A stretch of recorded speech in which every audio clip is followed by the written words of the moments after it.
کہ جامعہ اشرفیہ اب کہاں ہے، یا اس کے کچھ نشانات ہوں، اس کی کچھ علامات باقی ہوں، تو وہ کسی نے بھی نہیں بتایا پانی پت میں۔ ہو سکتا ہے مفتی شرافت صاحب کو معلوم ہو کہ جامعہ اشرفیہ کس جگہ واقع تھا۔ اس مدرسے میں تعلیم حاصل کی، اور تعلیم حاصل کرنے کے بعد جو استاذ تھے، ان استاذ نے 11-12 سال کی عمر میں اپنے برابر میں بٹھا لیا، معین مدرس بنا لیا۔ معین مدرس مطلب استاذ کی ہیلپ کرنے والا۔ بچے سبق سنانے آتے ہیں تو برابر میں 12 سال کا فتح محمد بھی بیٹھا ہوا ہے، وہ بھی استاذ کی طرح بچوں کا سبق سن رہا ہے۔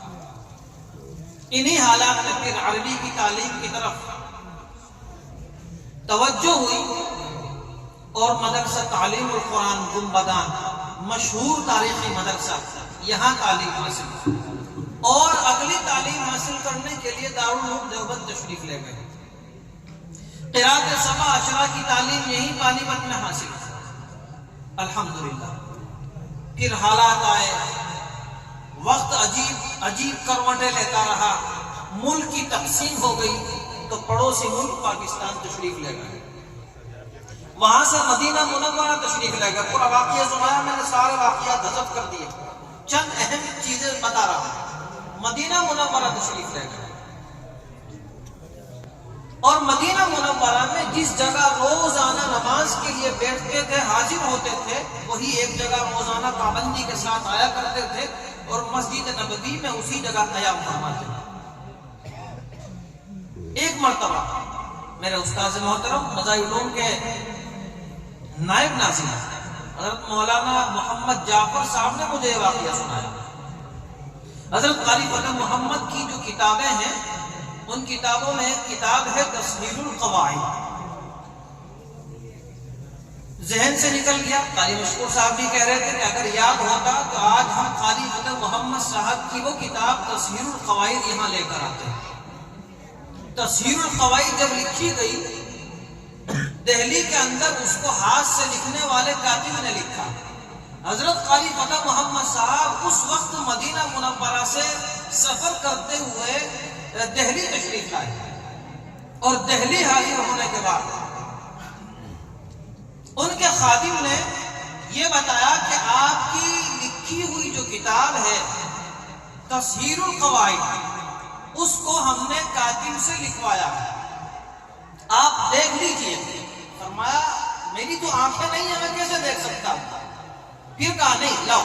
کتاب ہاتھ میں لی، اور اپنی انگلیوں سے، ان انگلیوں کے پوروں سے آنکھیں بند ہیں، اور انگلی ایسے پھیر رہے ہیں، اور اسی سے ملاحظہ فرما لیا، دیکھ لیا اپنی باطنی آنکھوں سے، اور کہا ماشاءاللہ بڑی عمدہ کتابت کی ہے۔ یہ واقعہ میرے شیخ، میرے مربی حضرت مولانا عبدالستار صاحب دامت برکاتہم، جو اس وقت بوڑیا میں تشریف رکھتے ہیں، انہوں نے یہ واقعہ سنایا۔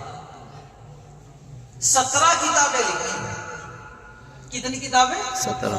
اور آدمی کیسا ہے؟ نابینا۔ نابینا۔ کتنی کتابیں لکھی؟ 17۔ جتنے یہاں اسٹیج پر بیٹھے ہیں مستمید سب لوگ، ہماری زندگی کتنی گزر گئی، آنکھیں بھی موجود ہیں، کتابیں بھی موجود ہیں، پڑھنے کا وقت بھی موجود ہے، ہم نے تو اب تک کچھ بھی نہیں لکھا۔ اور ایک نابینا آدمی کتنی کتابیں لکھ گیا؟ 17 کتابیں لکھ گیا۔ ان کے جو پیج ہیں، ان پیج کی تعداد 3000 سے زیادہ ہے، 3000 سے زیادہ پیج۔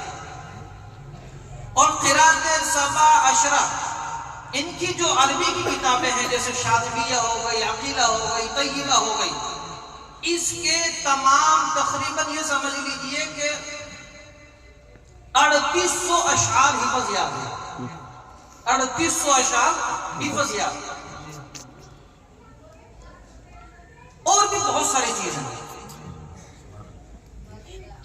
ایک مرتبہ پوری رات میں کسی نے درخواست کر لی کہ حضرت آپ قرآن سیدھی طرف سے نہیں، آج الٹی طرف سے سنا کر دکھا دیجئے۔ جتنا مجمع یہاں بیٹھا ہے، یہ سب بیٹھے ہیں، ہم ایک سورت نہیں الٹی سنا سکتے، پورا قرآن الٹی جانب سے پڑھ کر سنا دیا۔ ایک مرتبہ درخواست کی کہ حضرت ہمیں صرف یہ بتا دیجئے کہ آیت کہاں کہاں ہوتی ہے. قرآن کریم ہے اور قرآن کریم کی آیتوں کی تعداد 6236 ہے. کتنی؟ 6236 آیات موجود ہیں. ہر آیت کا آخری حرف پوری رات سناتے چلے گئے. پوری آیت نہیں پڑھی, ہر آیت کا آخری لفظ, آخری کلمہ سناتے چلے گئے. اوتادا, مہادا, یہ سب سناتے چلے گئے. یہ حال ہے. رائے پور تشریف لے گئے حضرت رائے پوری رحمت اللہ علیہ کی خدمت. حضرت رائے پوری نے درخواست پیش کی کہ قرآن کی تلاوت سنا دیجیے. نہیں سنایا. پھر یہ فرمایا اچھا جہاں سے آپ کی تلاوت جس وقت چل رہی ہے وہیں سے پڑھ دیجیے. فوراً پڑھنا شروع کر دیا. ہر وقت قرآن کی تلاوت چلتی رہتی ہے. میرے شیخ, میرے مربی حضرت مولانا عبدالستار صاحب بوڑیوی دامت برکاتہم نے فرمایا کہ کئی لوگ موجود ہیں جنہوں نے حضرت قاری فتح محمد رحمت اللہ علیہ کو نیند کی حالت میں کئی پارے پڑھتے ہوئے سنا. نیند کی حالت میں. تو میں واقعہ سنا رہا تھا, حضرت مولانا محمد جعفر صاحب نے مجھے سنایا. تصحیح القواعد میرے ہاتھ میں موجود. ہم نے 2 سال پہلے وہ تصحیح القواعد چھپوائی تھی. تو تصحیح القواعد کے کاغذات میرے ہاتھ میں موجود. میں کمپیوٹر والے کے پاس ان کو صحیح کرانے کے لیے جا رہا تھا.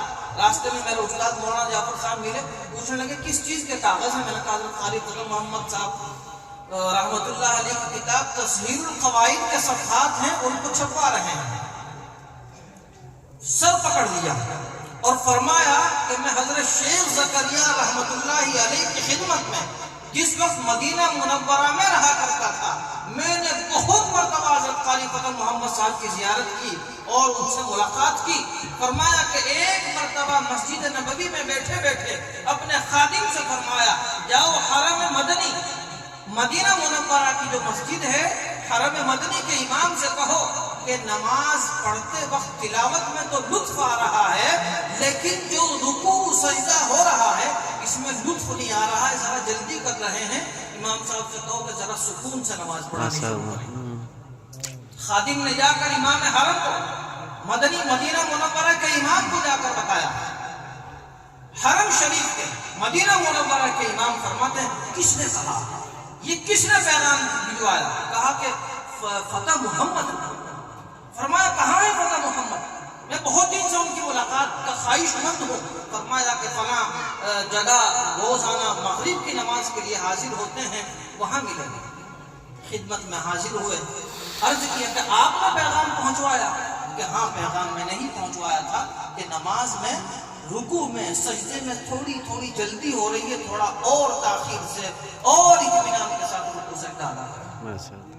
فرمایا کہ جس وقت حرم مدنی کے امام فرما رہے جس وقت آپ کی درخواست ملی اسی دن سے عمل کرنا شروع کر دیا تھا, آج ملاقات ہو رہی ہے. اور ایک مرتبہ حرم شریف کے امام انہوں نے عرض کیا کہ کئی دن ہو گئے شیخ فتح محمد سے ملاقات نہیں ہوئی. تو شیخ فتح محمد سے ملاقات کے لیے مسجد نبوی کے حصے میں تشریف لے گئے. شیخ فتح محمد سے ملاقات کی. حرم مدنی کے امام فرما رہے ہیں کہ آج الشیخ فتح محمد اپنے دونوں ہاتھوں کے درمیان میرا ہاتھ لے کر چھوڑنے کو تیار نہیں ہے. حرم مدنی کے امام نے فرمایا ایسا محسوس ہو رہا ہے شاید یہ آخری ملاقات ہے. حضرت قاری فتح محمد کا جواب آیا کہ واقعی یہ آخری ملاقات ہے, اور اس کے 3 دن کے بعد وفات ہو گئی. کیسے عظیم لوگ تھے, کیسی عظیم ہستی تھی. 8 سال تک فالج کی حالت میں رہے, 8 سال تک, اور مسجد نبوی آنا نہیں چھوڑا. اور اپنا خادم سے ایک مرتبہ فرمایا, رونے لگے. رونے کی حالت خادم نے معلوم کی, رونے کی وجہ کہ 8 سال سے فالج کی حالت میں ہوں. اللہ سے اس بات پر ڈر رہا ہوں کہ جتنی تلاوت صحت مندی کی حالت میں کرتا تھا اتنی تلاوت اب نہیں ہو پا رہی ہے. اس لیے اللہ سے ڈر رہا ہوں کہیں اللہ یہ سوال نہ کر لے کہ قرآن کی نعمت دی گئی تھی اس نعمت کا کیا حق ادا کیا.